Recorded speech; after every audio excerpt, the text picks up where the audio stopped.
foi gravada. A gente só tá tendo um pouquinho de dificuldade para poder carregar, porque a aula ficou longa, né? Mas eu acredito que até amanhã eu já posso disponibilizar para vocês, tá? Esse material eu também vou disponibilizar ainda hoje, assim que finalizar a nossa aula. E os slides e o material da aula de ontem eu também já enviei, tá? Para que vocês possam estar estudando, acompanhando, né? Não deixem para estudar de última hora, tá? Então, esse daqui é o Manual de Assistência de Enfermagem à Saúde da Pessoa Idosa, tá? Ele é um manual muito bom. Que é isso? Oi? Esse manual, ele é um manual, né, que nos orienta quais são as assistências de enfermagem, quais são os serviços de enfermagem, né? Ele é muito importante para que vocês possam estar acompanhando, tá? Foi a Melissa que perguntou, foi? Vocês estão conseguindo acompanhar? Tá aparecendo aí para vocês?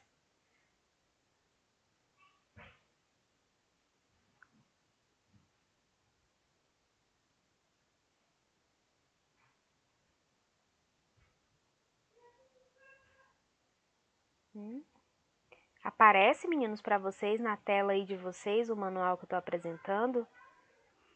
Para mim aqui tá aparecendo. Queria saber se tá aparecendo na de vocês também, para que vocês possam acompanhar.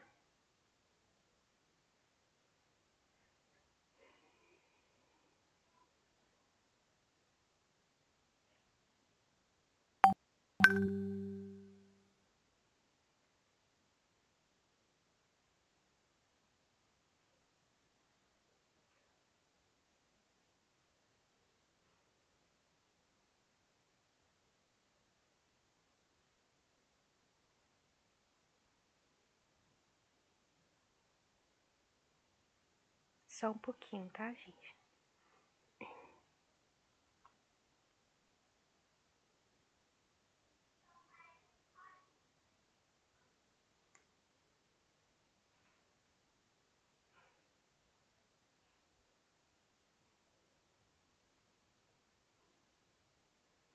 Então, galerinha, vamos lá, tá?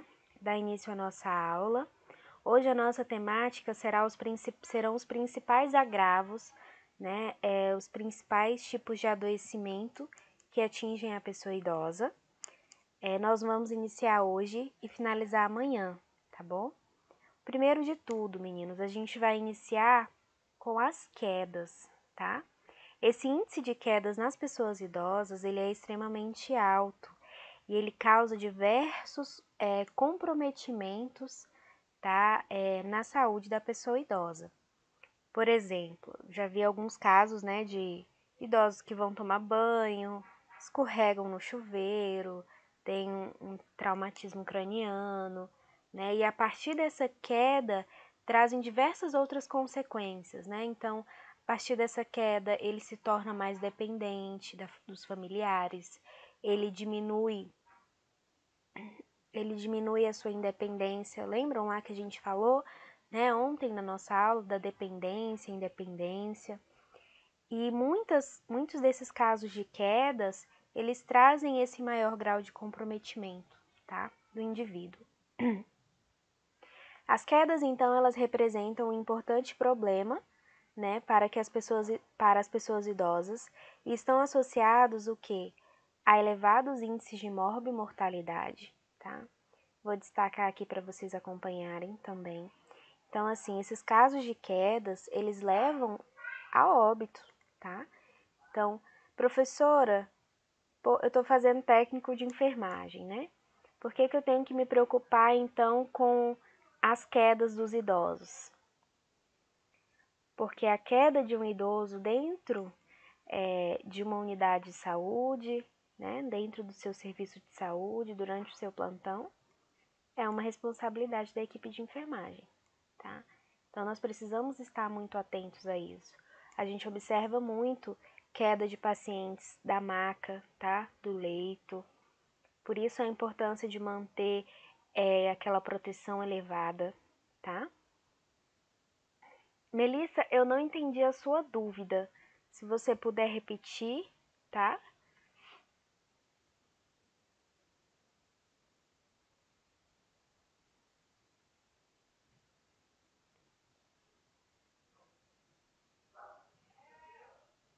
Pois é. Então, essas quedas que podem acontecer, né, no ambiente hospitalar, a gente observa muito a queda do leito, a queda no banheiro, né? E muitas dessas quedas podem levar o paciente ao óbito, tá? Então, é uma responsabilidade muito grande. Redução da capacidade funcional, né? Vou destacar aqui para vocês também. O que que acontece? Esse índice de queda, ele pode levar a uma redução da independência, né? Então, antes um idoso que conseguia caminhar, que conseguia se alimentar sozinho, realizar suas atividades de vida diária, hoje ele já se encontra mais limitado, né? Depois de uma queda, ele vai se encontrar mais limitado e vai precisar do auxílio de outras pessoas.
E aí, meninos? Agora vocês conseguem me ouvir?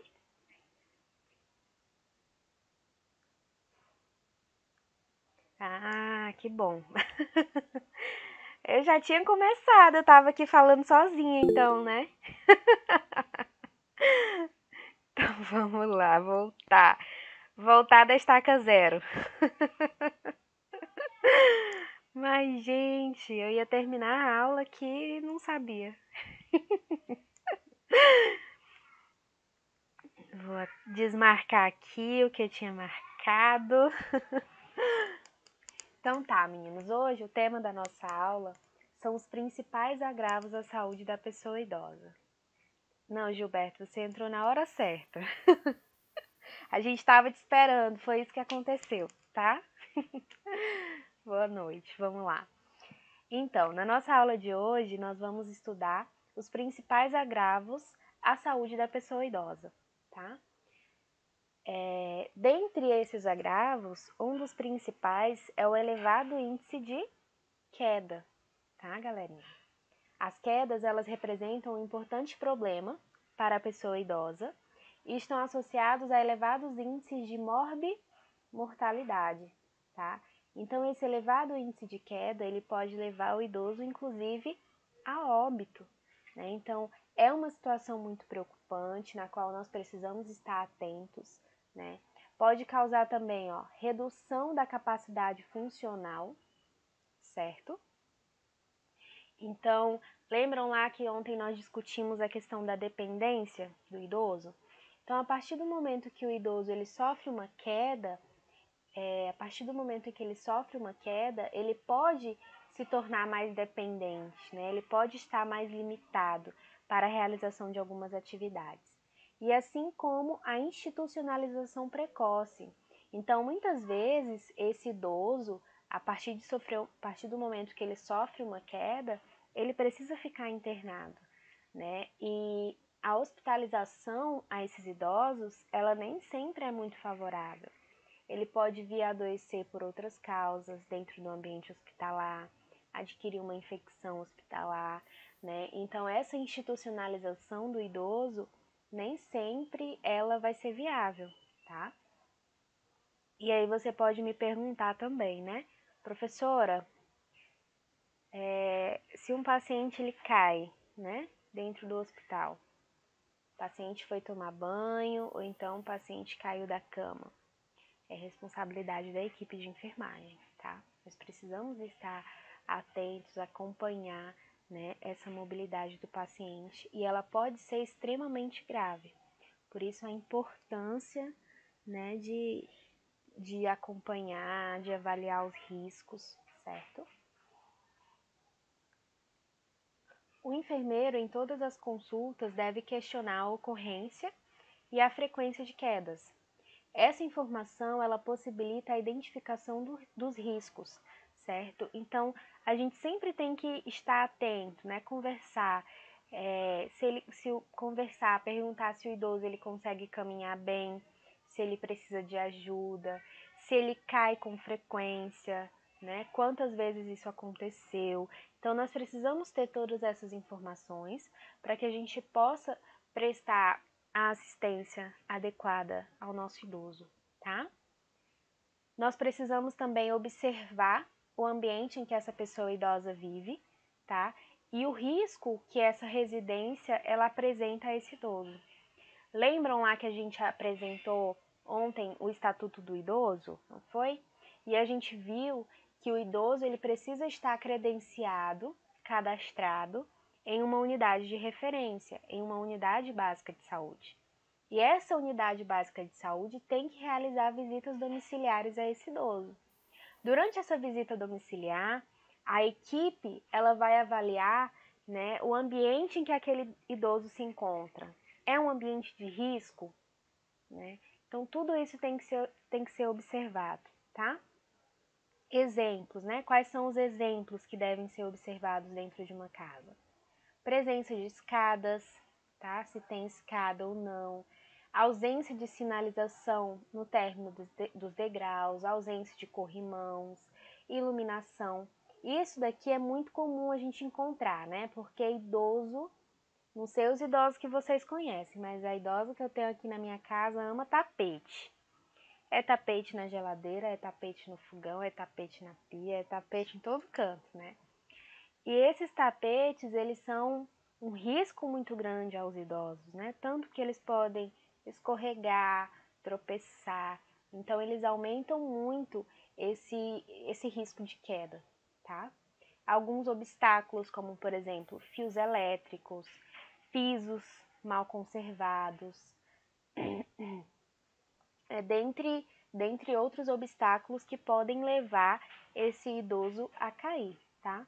Alguns comportamentos de risco, né? Então, aqueles idosos que são mais arteiros, né? Que, por exemplo, ele colocou aqui, subirem um banquinho, né? Tem aqueles idosos que gostam de realizar uns serviços domésticos que precisam se elevar.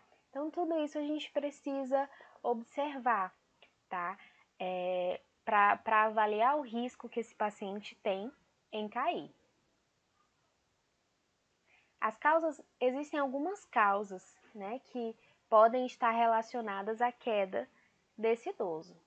Algumas elas estão relacionadas às questões ambientais, então foi o que a gente discutiu a respeito da característica da casa, né, se tem escada, se tem tapete, fraqueza.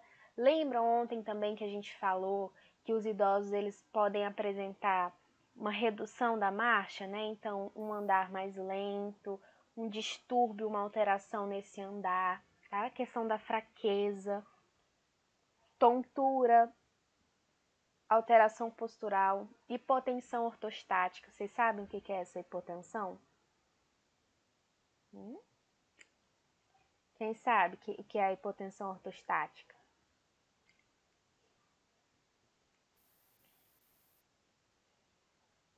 Vixe, todo mundo fraco, né?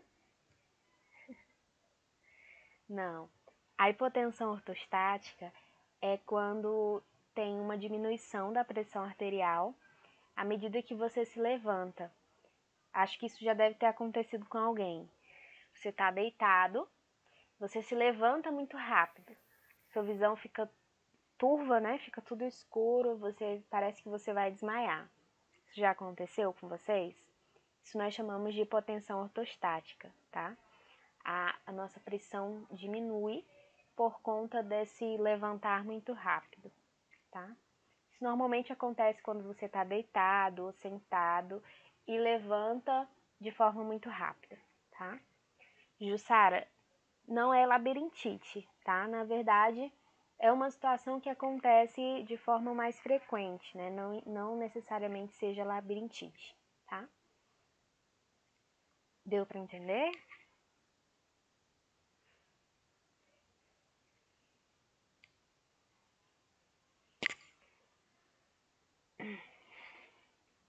Podem acontecer também devido a lesões do sistema nervoso central.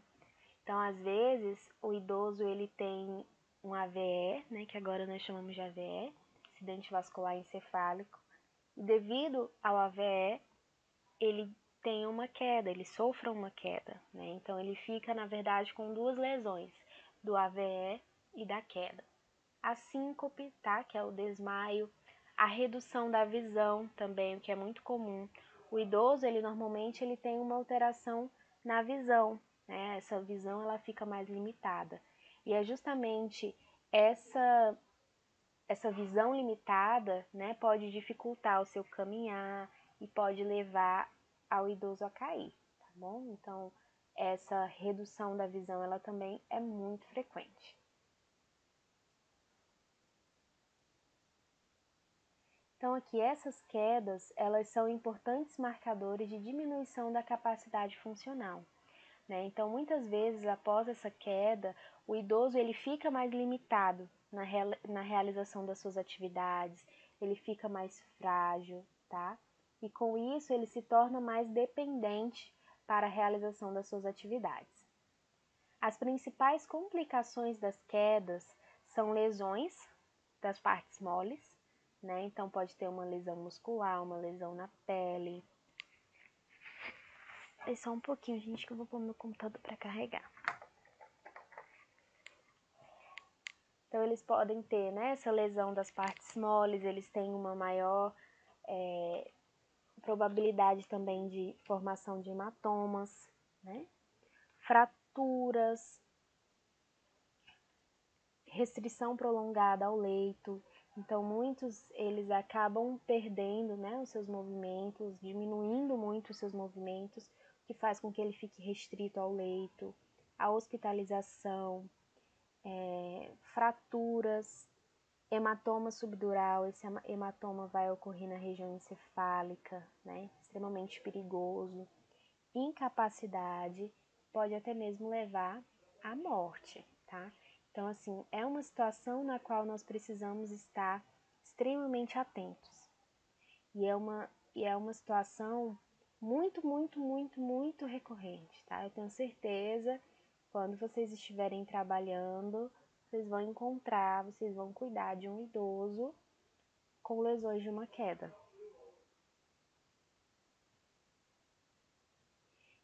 E aí nós temos, né, algumas orientações, algumas medidas que nós podemos utilizar para minimizar as quedas e as suas consequências, como, por exemplo, educação para o autocuidado, né? Então, orientar esse idoso como ele pode cuidar de si para prevenir, né, a queda, pedir para que ele evite andar descalço, né, tomar banho descalço, não pode, se apoiar nas paredes ao caminhar. Então, são orientações que a gente precisa dar ao idoso para né, para que seja evitado que ele venha a cair. Orientar quanto à utilização de dispositivos que auxiliem a sua caminhada, como, por exemplo, bengalas, andadores, cadeiras de roda, né? Então, se o idoso ele tiver com a sua caminhada muito limitada, ele precisa utilizar esses dispositivos, né? Porque esses dispositivos vão prevenir com que ele venha a cair ou ter uma queda muito mais grave. Verificar o uso de medicamentos que podem causar essa hipotensão postural, né? Então, alguns medicamentos, eles diminuem a pressão. Por exemplo, Um idoso que tem pressão alta faz uso de vários medicamentos antihipertensivos, mas ele tomou um comprimido a mais ou ele tomou 2 comprimidos juntos e a sua pressão diminuiu muito, né? Ele pode ter uma hipotensão postural e vir a cair. Então, todas essas questões a gente precisa orientar, tá? Mesma coisa pode acontecer com quem tem diabetes, né? Um diabético, ele não pode ficar muitas horas sem comer, né? Porque se ele ficar muitas horas sem comer, ele pode vir a ter uma hipoglicemia, né? Que é a diminuição da glicose, né? Na corrente sanguínea. Vir a ter uma síncope, um desmaio, cair, machucar, né? Então, assim, vejam que a queda, ela não está isolada, né? São várias situações que podem vir a levar à queda do indivíduo, tá bom? Orientar sobre a acomodação, né, de alimentos, de objetos que ele mais utiliza de uma forma de fácil acesso, orientar quanto à organização da casa, retirada de tapetes, né, muito importante. O banho aqui também é muito legal, né? A gente tem que orientar que esse banho ele seja realizado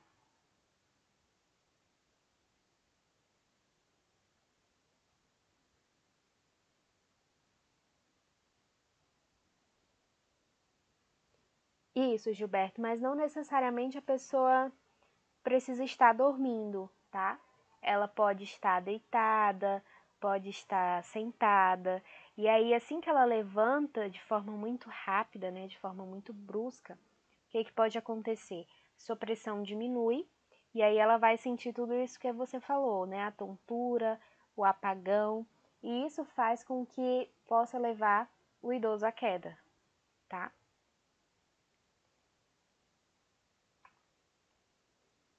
Orientar a deixar a porta do banheiro destrancada, né? Então, porque assim, vocês vão observar que a maioria das quedas, meninos, acontece no banheiro, tá? Então, o idoso, quando vai tomar banho, ele não pode trancar a porta do banheiro, ele tem que deixar a porta aberta, né? Porque se ele vier a cair, vier a se machucar, nós temos que conseguir entrar no banheiro, né? E se ele deixar a porta aberta, facilita muito. Belezinha, belezinha. E aí, meninos, até aqui, alguma pergunta?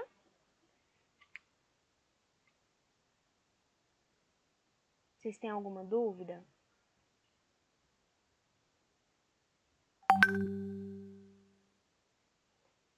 Pode seguir o barco, né?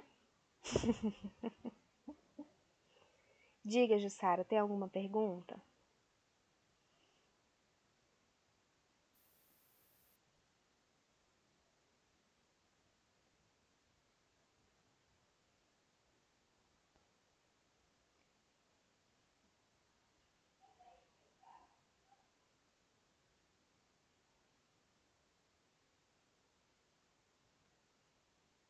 Então, nós temos também, meninos, um outro mal que atinge os idosos, né? Que são o alto nível de demência, tá?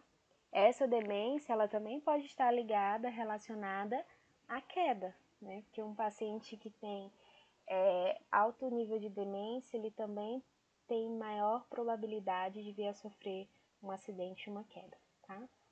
Ah, eu só queria trazer, assim, uma outra visão para vocês também, para que vocês sempre tentem desconfiar, né? A gente tem que desconfiar, tem que avaliar a questão da violência aos idosos, né? Então, às vezes, igual da mesma forma da violência doméstica, né? Da violência contra a mulher.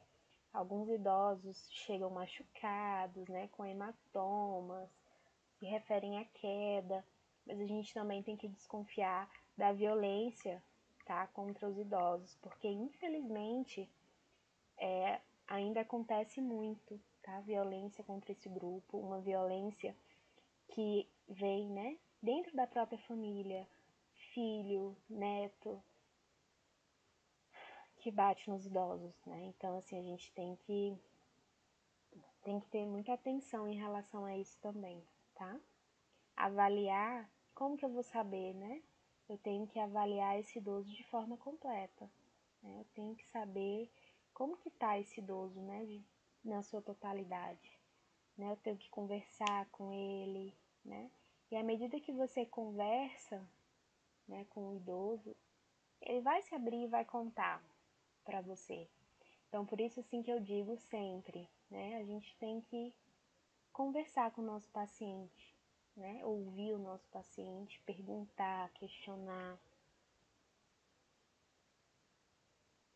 Com certeza, Jussara, né? A Jussara está comentando aqui com a gente que eles têm medo de relatar abuso, até por medo de sofrer danos piores. Então, muitas vezes concordam que foi queda mesmo. Exatamente, né? Da mesma forma acontece na violência contra a mulher, né? Então, assim, é uma situação muito delicada, mas que nós como profissionais, nós temos responsabilidade em observar e estar atentos a tudo isso. Então, Gilberto, esse idoso, ele tem que estar ligado, né, a uma unidade de saúde da família. Então, essa equipe, ela tem que estar atenta, ela tem que fazer visita, ela tem que conhecer o cuidador daquele idoso, ela tem que conversar, pode encaminhar esse idoso a um psicólogo, né, para ele tentar se abrir melhor em relação a isso, certo? Mas a gente tem que, a primeira coisa, né, a gente tem que dialogar com o nosso paciente, tá? Não tem como você diferenciar de forma muito clara, né? Um hematoma de uma queda e um hematoma de uma agressão. Visualmente você não consegue, né? Você só consegue através do diálogo, através da conversa. E essa visita domiciliar, né, a visita que a equipe realiza na residência do idoso, ela é muito importante. Até porque ela acaba intimidando o agressor, sabe? O agressor, ele tem a visão de que o idoso ele está sendo observado, né? Que ele está recebendo ali apoio da equipe. Então isso faz com que o agressor ele já fique mais atento, né, em relação a isso. Então essa o que eu posso dizer é a importância da presença e da atuação da equipe, tá? Frente a esses casos. Combinado?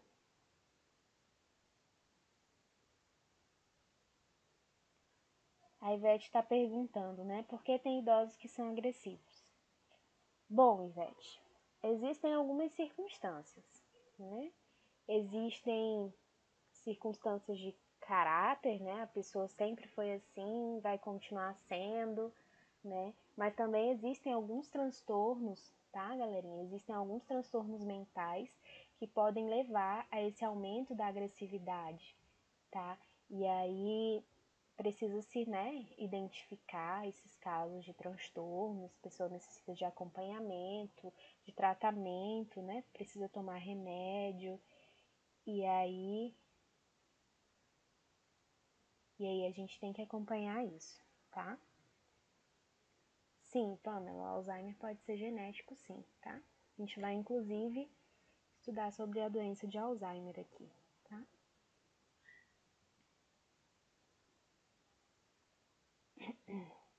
Então tá, né? Ai, cadê, meu Deus, já não... Então vamos lá. Demência, o que que a gente pode entender como demência, né? O que que seria essa demência? É uma síndrome, tá?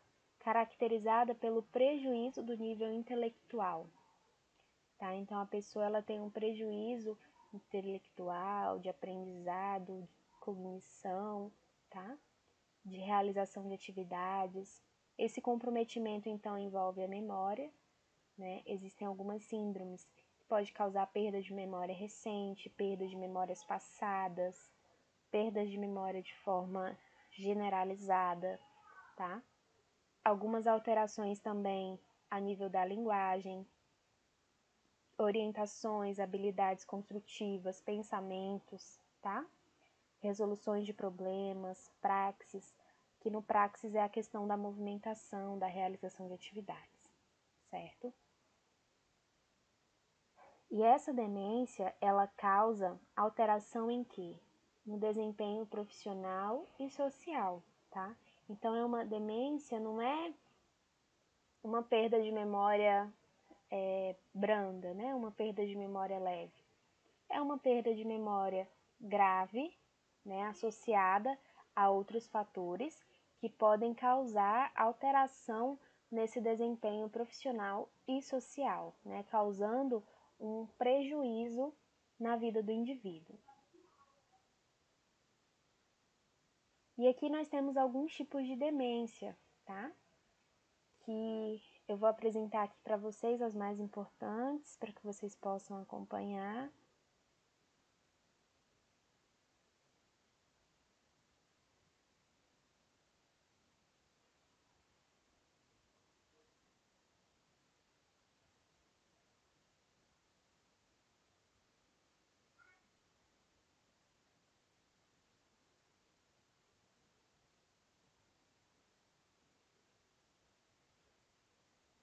Né? Uma das principais aqui que nós temos em destaque é a doença de Alzheimer, né? O início, ele é insidioso, então ele começa de uma forma muito branda, com perda de memória, né? A pessoa ela vai perdendo a memória aos poucos. O declínio cognitivo, ele é lento e progressivo. Então é assim, a pessoa que tem a doença de Alzheimer, ela inicia-se com uma perda de memória muito leve, né? E essa perda de memória, ela vai aumentando com o tempo até se tornar extremamente grave, né? Até o momento em que a pessoa não lembra o seu nome, não reconhece a família, não reconhece, não consegue fazer as atividades de vida diária, tá? Então, assim, é uma doença extremamente grave, que começa de forma leve, né, de forma branda, até se tornar extremamente progressiva, até se tornar extremamente grave, ao momento em que a pessoa torna-se restrita ao leito, não consegue tomar banho, não consegue comer, não socializa, não reconhece familiar, tá? Então, assim, é extremamente grave. Não sei se alguém já conviveu, né, com uma pessoa com essa doença, mas é muito triste. Muito delicado o cuidado, né, Jussara, com uma pessoa que tem doença de Alzheimer. E, assim, é uma situação muito difícil para a pessoa, né, e para sua família, porque a pessoa ela vai reconhecendo, né, o idoso adoecendo, esquecendo aos poucos, então é uma doença, né, lenta, que vai como se ela fosse destruindo, né, o organismo lentamente. E você acompanhar isso, né, você como familiar acompanhar isso é bem triste, assim.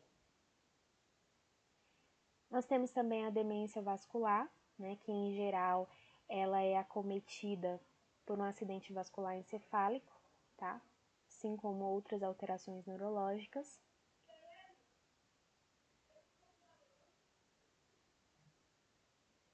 Pois é, a Ivete está nos contando aqui uma experiência, né, da sua tia-avó.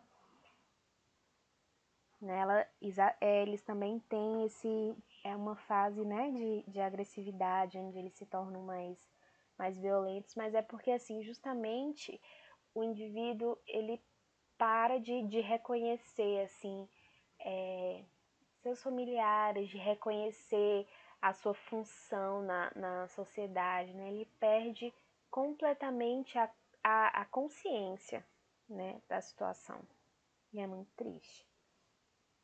Então, essa demência vascular, meninos, em geral, ela é representada, tá, por um acidente vascular encefálico, né, que é o famoso derrame, assim como outras alterações neurológicas.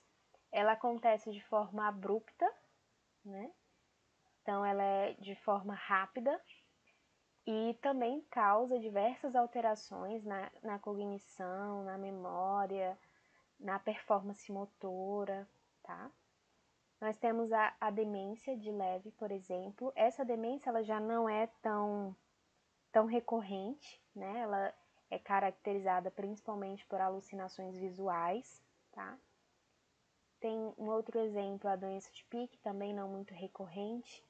Ela é caracterizada pela desinibição, né? Então o idoso ele fica mais solto, né? Mais sociável. A hipersexualidade também aumenta, né? A sexualidade do idoso. A hiperfagia, então o aumento, né? Da sua alimentação, ganho de peso, obsessão por objetos, e causa também o comprometimento da memória. Mas aqui o que nós mais vamos encontrar mesmo na nossa prática, tá? É a doença de Alzheimer e a demência vascular.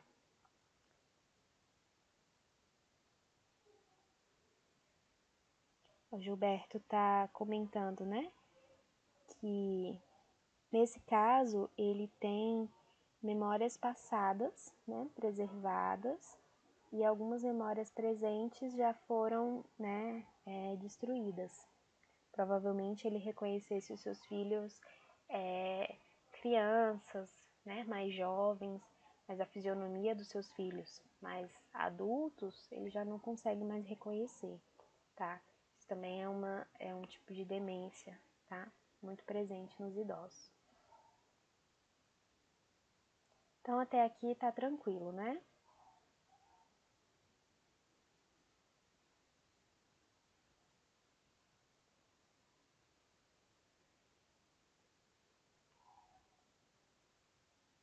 Então, existem algumas causas que podem levar, né, esse idoso à demência, como, por exemplo, uma alteração neurológica, tá? Que pode ser causada uma hidrocefalia, por exemplo. A hidrocefalia é a água, tá?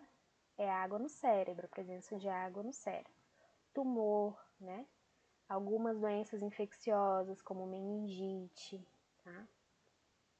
Algumas alterações endócrinas, nutricionais, o alcoolismo crônico também. É muito recorrente a demência nos idosos através do alcoolismo crônico, tá?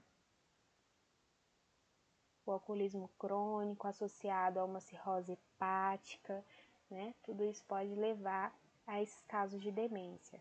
Assim como outras doenças, como a doença pulmonar obstrutiva crônica, que é a famosa DPLC, a insuficiência cardíaca, a apneia do sono. Então, são algumas situações que podem levar à demência, mas que podem ser reversíveis, tá? E à medida que elas são reversíveis, o idoso ele pode voltar, né, ao seu nível de consciência, certo?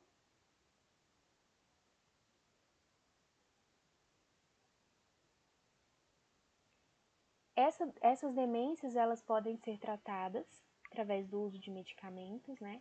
Então, primeiro você tem que saber o que levou à demência, né, daquele idoso. Ah, é mal de Alzheimer, né? Ah, foi um AVC. Primeiro você tem que saber qual a causa da demência, o que levou à demência. E aí você faz uma intervenção farmacológica, você prescreve, né, administra um medicamento. Ele também nos coloca aqui como muitas dessas síndromes neurológicas, esses pacientes necessitam fazer uso de antidepressivos, tá? E antipsicóticos. Esses antipsicóticos, por exemplo, deixa eu ver quem foi que falou aqui. Foi a Ivete, né, que nos falou por que alguns idosos são agressivos, né? Muitos que apresentam essa agressividade muito exacerbada, né, muito alterada, podem fazer uso de antipsicóticos, tá? São fármacos antipsicóticos que podem atuar justamente no controle dessa agressividade, tá? Assim como, né, intervenções não farmacológicas. Então, existem algumas atividades que o idoso ele pode e deve realizar, né, para que seja acompanhada, né, para que diminua essa demência do idoso, tá bom? Como, por exemplo, aqui ele nos coloca, né, a questão da estrutura familiar. Então, aquele idoso que tem uma boa estrutura familiar, é acompanhado pelos seus filhos, né, recebe apoio, enfim, ele se torna muito mais, ele é muito mais, né, cuidado do que aquele idoso que está sozinho em casa. Normalmente esses idosos eles entram em depressão. A partir da depressão podem surgir outras síndromes neurológicas, né? Essas síndromes neurológicas podem levar à demência, tá? Então, assim, a importância, desde ontem eu tô frisando isso, né?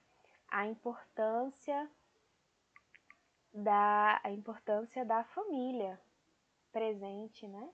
Nesse momento. A família ela precisa estar presente para apoiar, para acompanhar. Ele se torna mais dependente, né, da sua família.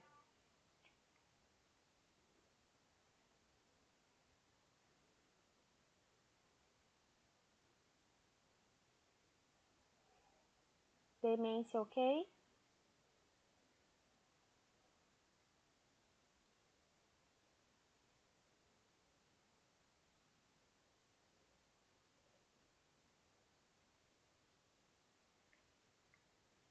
Muitos idosos, meninos, eles também vão sofrer.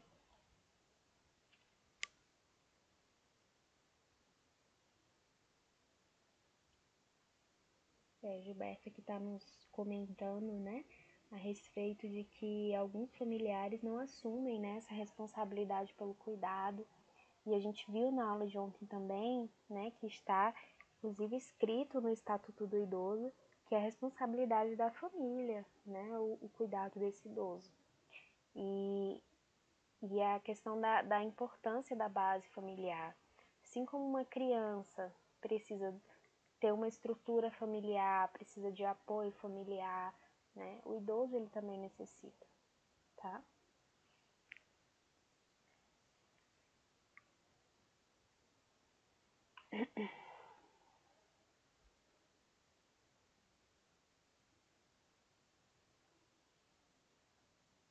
Tô vendo aqui que vocês concordam bastante, né, a respeito desse desprezo, né, que alguns filhos realizam, né, com seus pais, seus avós. A gente observa muito, infelizmente, né? Infelizmente, nós vivemos em uma sociedade, galerinha, nós vivemos em uma sociedade que enxergam os idosos como descartáveis, né? Como pessoas que não são mais úteis à sociedade.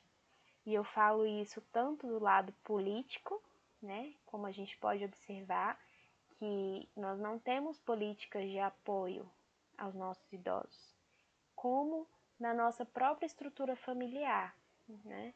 Muitos filhos, netos, não se responsabilizam pelo cuidado dos seus pais, dos seus avós, né? Infelizmente isso é muito triste, porque é uma situação pela qual nós vamos passar, é uma realidade pela qual nós, se der tudo certo, se a gente chegar lá, a gente também vai envelhecer, né? E nós também vamos precisar desse cuidado e desse apoio, tá? Então, para a gente finalizar nossa aula de hoje, nós vamos finalizar com a incontinência urinária, tá? Que também é uma situação muito recorrente aos idosos, a gente observa muito essa questão da incontinência urinária, né? O que significa? Qual a definição de incontinência urinária? É a incapacidade de controlar a eliminação da urina da bexiga, né? Então ele passa a perder essa capacidade de controlar a eliminação da urina. Em adultos, né, a nossa bexiga ela tem uma capacidade de um volume de 250 a 400 ml. Quando esse volume é atingido, então nós sentimos a vontade, né, a necessidade de urinar, e a partir daí nós conseguimos controlar a eliminação dessa urina.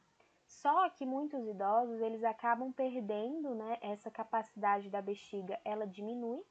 Então a gente observa que os idosos, eles urinam com maior frequência, né, porque eles perdem essa capacidade de armazenar uma grande quantidade de urina, assim como a do tônus muscular, né? A nossa bexiga, ela é formada por músculo, né? Assim como o esfíncter é o que vai controlar, né, a saída da urina. Ambos são controlados pela musculatura. E os idosos, eles apresentam uma alteração muscular. Eles perdem essa força de contração. E à medida que ele perde essa força de contração, ele perde a capacidade, né, de controlar a urina. Por isso que muitos idosos sofrem de incontinência urinária, tá? O uso de certos medicamentos também eles podem causar essa diminuição da força muscular, que pode levar o idoso à incontinência urinária. Aqui ele nos apresentou, né, algumas causas dessa incontinência urinária, né? Como, por exemplo, alterações cognitivas, né? Então, por exemplo, o idoso que tem a demência, né? O idoso que tem uma demência já grave, bem estabelecida, pode sofrer de incontinência urinária, tá? Sequelas pós-operatórias, então aquele indivíduo que passou por uma cirurgia, que também pode ter incontinência, tá? Hiperplasia prostática, então câncer de próstata também pode causar, tá? Tô destacando aqui os mais comuns, né? A cistocele também, acredito que vocês conheçam como a bexiga baixa, né? Cistocele, tá?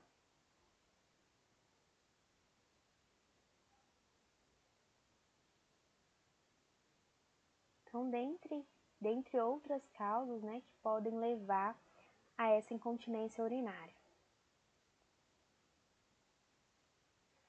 Essa incontinência, ela pode levar a pessoa idosa a isolar-se socialmente, porque ela fica com vergonha, tem medo, né, de se sujar, o que pode levar a um quadro de depressão, tá?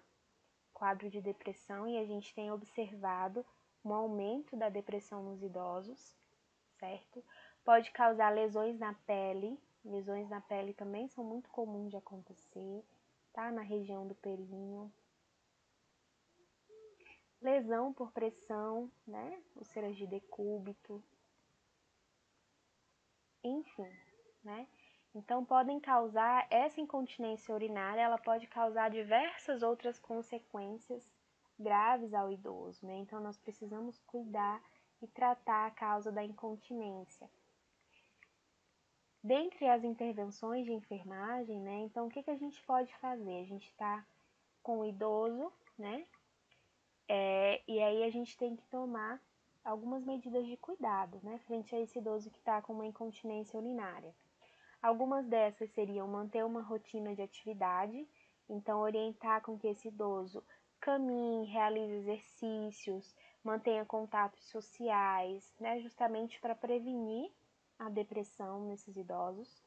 Estimular a higiene corporal, né, então essa higiene corporal ela tem que ser realizada de forma apropriada, justamente para prevenir uma infecção urinária, para prevenir uma lesão de pele, né? Dar oportunidades frequentes para urinar. Então, por exemplo, né, orientar o idoso a ir ao banheiro a cada 2 ou 3 horas, né? Ou então, estar próximos a dispositivos como, por exemplo, comadres, papagaios, tá? Facilitar a locomoção da pessoa idosa até o banheiro, né? Então, essa pessoa idosa ela tem que ter um acesso mais fácil ao banheiro, né? Eliminando escadas, mobílias em excesso, retirando tapetes, colocando barras e corrimãos, perdão, melhorando a iluminação, tá? Diminuindo o tempo que esse idoso tem para chegar até o banheiro.